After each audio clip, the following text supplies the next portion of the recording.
polisi rukore sembwa yayo erigire yakwata bishiki bashatu abarukorombara ya Smart Life Carbon babayambeho mu kucondoza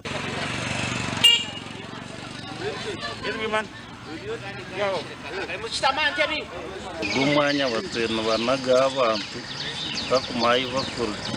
bene gavumenti fe mu nonge cyane wagwe bakagoma kashashe twetera umuntu wa afira kandi bakutira umusheri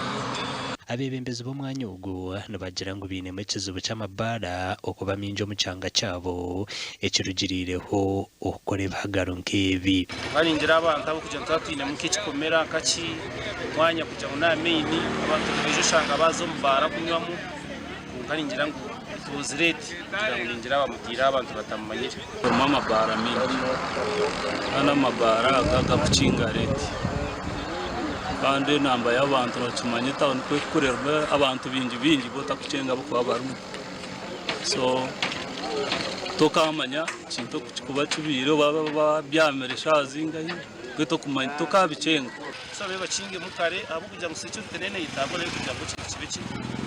tayita abantu bareme kumana bijamo batakubamanya ako cyaba kibikushanga tino wamumanya haitugire kandi kirebi polisi yanjere kugira ikiyagamba hanshungeji amakuru agagasha kwa Dana Basibye